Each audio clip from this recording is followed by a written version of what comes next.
Hey YouTube, it's Charlie from Reader Turned Writer, and today I am sharing my reading wrap-up from August of 2021. I had a fairly good reading month.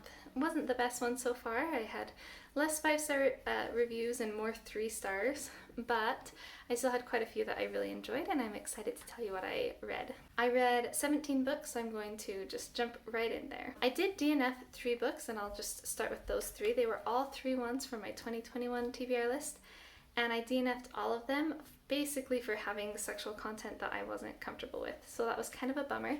They were The One by John Mars, which wasn't terrible.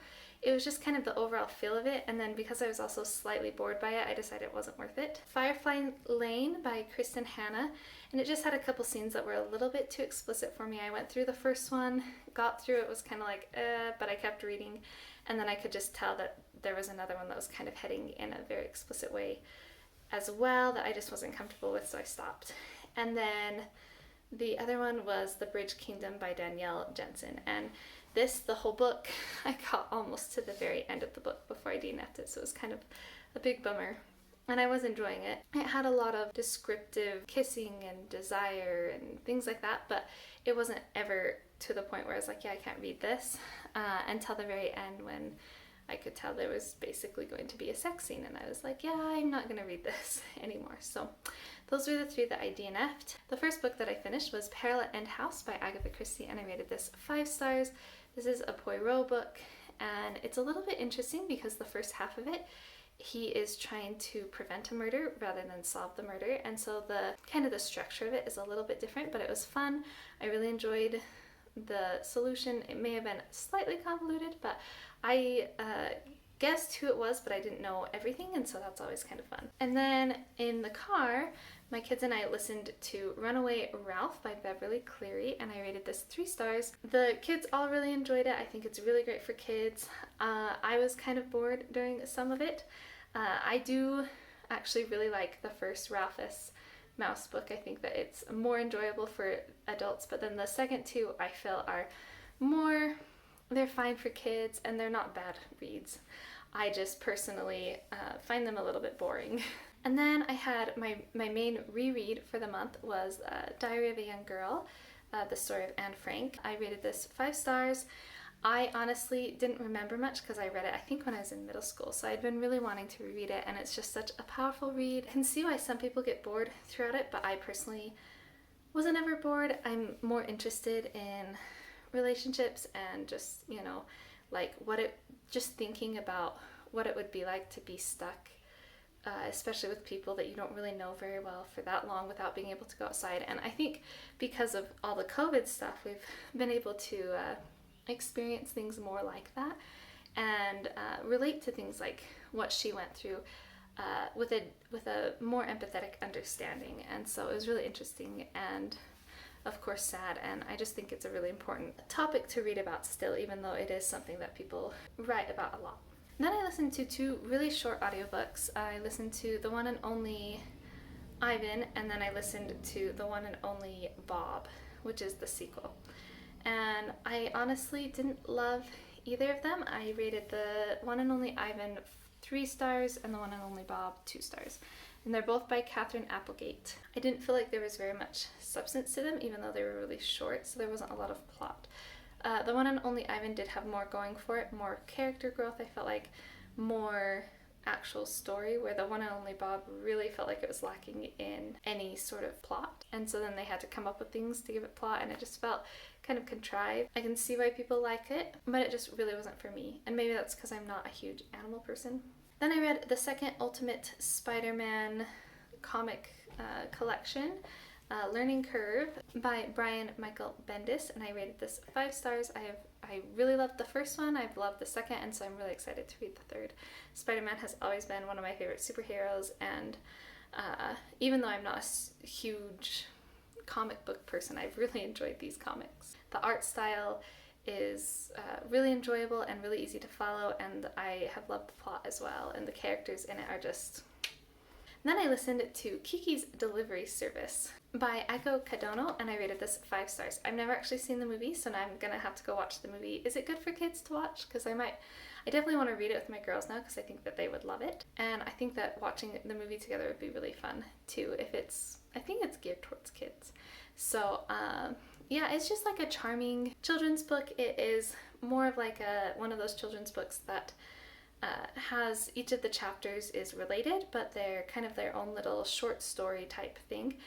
But because they relate really well and there is like an overall character growth, I really enjoyed it still. And I just think Kiki and her cat Gigi, they're just super adorable, and I really enjoyed following her on her adventures. Then I reread Mansfield Park by Jane Austen, and I rated this 4 stars.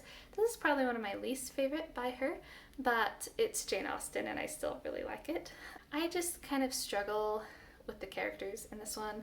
I don't love the characters or what they do.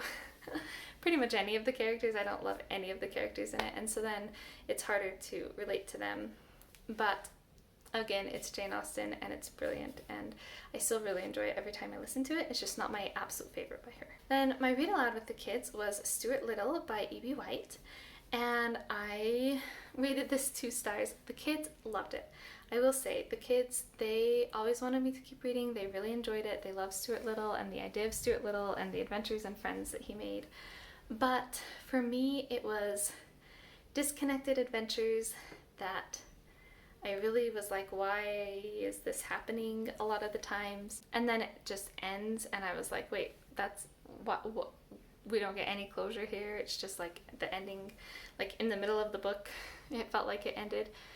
Especially since it's like, it felt like almost 2 different stories, where the first half he's with his family and then the second half he like goes off on adventures, and then it just ends without any of the adventures resolving or finding out if he ever gets back to his family or how they feel about it or anything like that. And it was super weird, and some of the adventures tied in better, and then some of them were just like, that was super random, and what was the point of reading that chapter to me as an adult? So not my favorite by E.B. White. Then I listened to the Songbook of Benny Lament by Amy Harmon, and I rated this 4 stars. It did feel a little bit long to me, but overall I really enjoyed it. Absolutely love the characters. The characters are so well done. You really care about them. They are just so well written and just feel they have so much substance to them and depth. And even some of the side characters that at first you might think don't have as much depth, they end up having more. I thought it was really well done. I'm not a musician, but even I could tell that the way the music kind of played throughout the novel was really well done as well, and I know that other reviewers have commented on that. Then I listened to Peak by Kay Anders Erickson, and this is an audiobook that my husband got a while ago to listen to because he's really interested in mastery and things like that, and this book is very much focused on mastery of skills and what it takes to master something, looking at people like really accomplished violinists or athletes and things like that, and how they got where they are.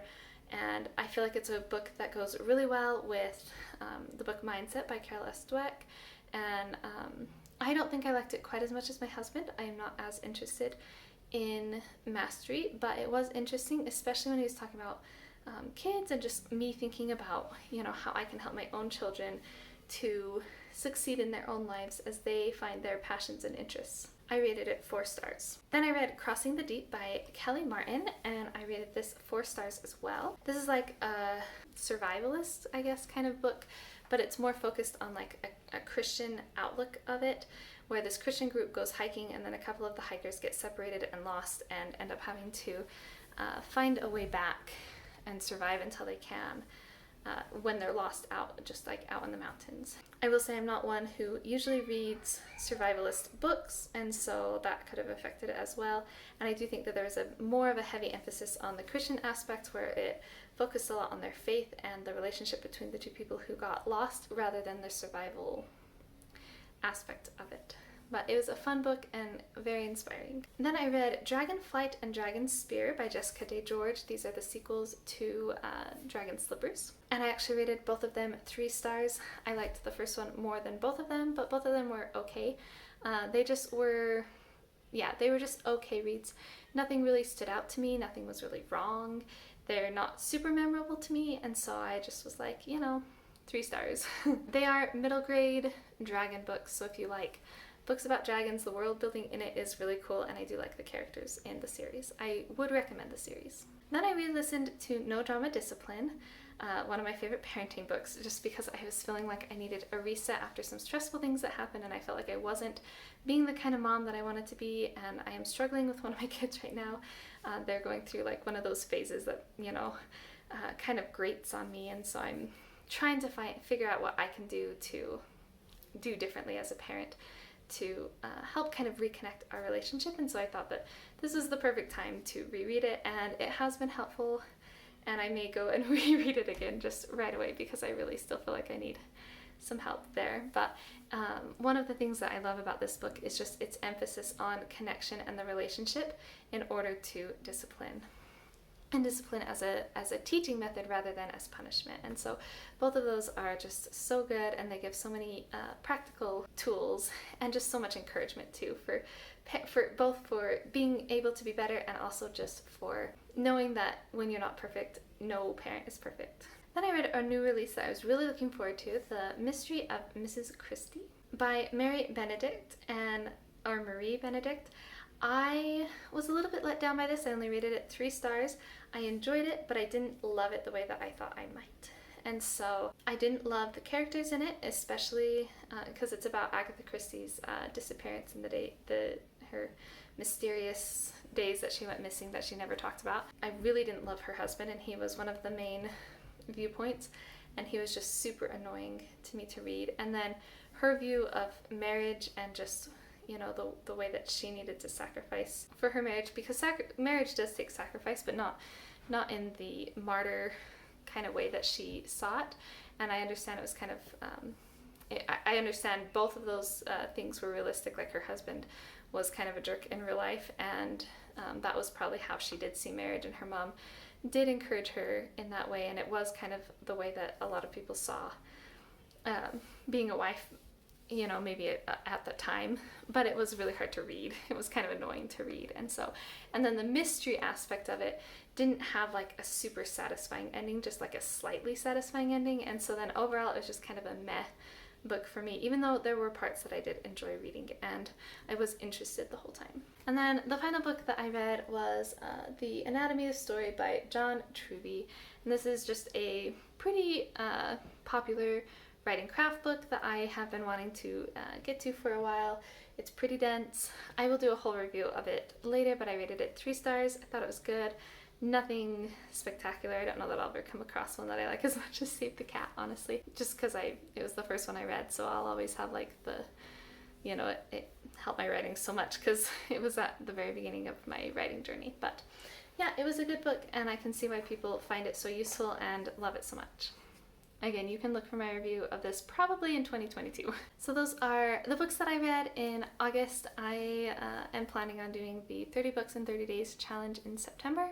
So my reading month will be probably busy, but also really good, I'm hoping. So yeah, let me know in the comments below what your reading month was like or what your favorite book from August was. I would love to chat more about books with you.